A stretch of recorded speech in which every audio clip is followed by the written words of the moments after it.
I welcome the opportunity to address this very important matter and to set out the Sinn Féin position. At the outset, I commend Fianna Fáil for introducing this bill, and I sincerely hope we can all work together to ensure that we dramatically improve the entire process whereby citizens with disabilities can access vital funding to carry out adaptations to their homes.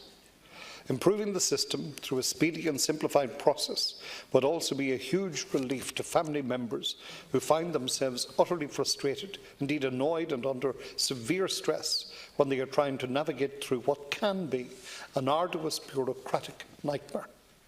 Their energies will be better channelled towards their suffering loved one.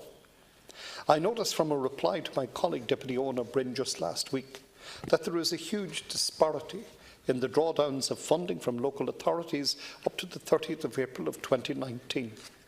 This is consistent with years gone by when funding and drawdowns seem to have no consistency on a local authority by local authority basis. Currently in counties Cavan, Laois, Louth, Offaly and Wicklow, there hasn't been one single euro drawn down by any of these authorities towards housing adaptations up to the end of April of this year. Kildare has drawn down just €19,228, whilst Wexford has drawn down €637,136. This is absolute madness, and while the budgetary process and timelines may offer some explanation, it is beyond belief the differences recorded across the board. I'd have to say, well done, Wexford. Housing adaptations need to be streamlined into one system and apportioned on the basis of need and without delay. Waiting on funding to come back from one local authority that doesn't use its allocation to meet the demands of another leaves people waiting unnecessarily. Money needs to be available and urgently for those in need. One thing is for sure, changes are needed because the system in place at present is not working in the manner that it needs to be. There is, of course, an onus and responsibility on local authorities to ensure that works proposals and related funding requirements for housing adaptations need to be as accurate as possible. So let me be clear. There should be no extensive waiting lists for housing adaptation grants. Similarly, provision of funding needs to be fluid, available as need arises and across all local authorities. Adapting houses on the basis of need is economically and socially prudent. It is widely recognised that the best care a person can receive is in their own home setting and community, surrounded by family, friends and neighbours. We are all aware of the cost of full-time residential care in nursing home settings, be they either private or public. We are also aware that there is an acute shortage of beds with extensive waiting lists to secure a place in nursing homes.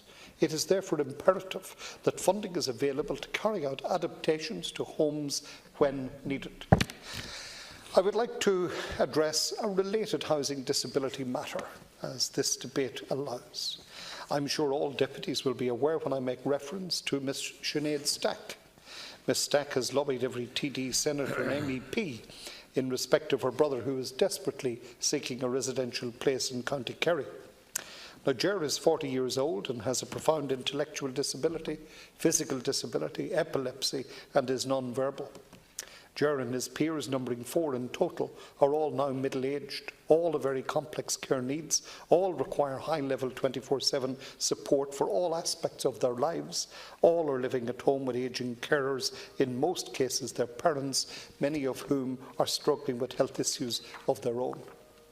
Now, the ask and the requirement that is needed is a residential service, a forever home for these 4 adults. Engagement with the HSE and the St John of God organisation occurred 2 years ago, and an application for emergency funding was submitted to the HSE. The HSE agreed that there is a residential service requirement to meet Ger's long-term care needs. However, no funding has been received for development of such a service in 2018 or 2019 for Cork Kerry Community Health Care. Ger's needs have now been placed with a residential placement committee which comprises of representatives from all organisations within the Cork Kerry area. This committee reviews and prioritises on the basis of need applications for residential places. Jurors' data has also been placed on the Disability Services Management Assessment process, which allows for a profile to be established and a residential place identified should a vacancy arise. Minister, I'm asking that you note all of this because I actually expected that maybe the Minister for Disability will be here today. In December 2017, Sinead and family members and advocates met with the Minister of State for Disability Issues, and again yesterday, family members met with Minister of State McGrath. I would appeal in the strongest terms that this issue will be looked at urgently and will be given the priority address that it undoubtedly needs. It requires a direct intervention, and Minister English, I'm urging you to speak to your colleague and that this matter is addressed at long last. Before finishing, regarding the bill before us here today, this bill states, and I quote, that it aims to make provision for ease of access to a housing adaptation grant for people with a disability for those applicants qualifying for same and to provide for related matters. It also states local authorities that administer the housing adaptation grant for people with a disability shall, from establishment day, as far as is practicable, process an application for said grant within a period of not more than 4 weeks from the date of receipt of said application.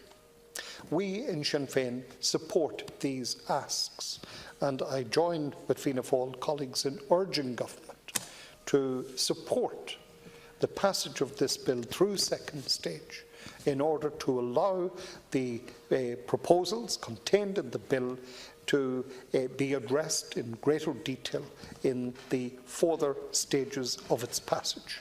For our part, I personally, as disability spokesperson, on behalf of Sinn Féin, I commit our support to the passing of this bill through all stages, and I commend its movers.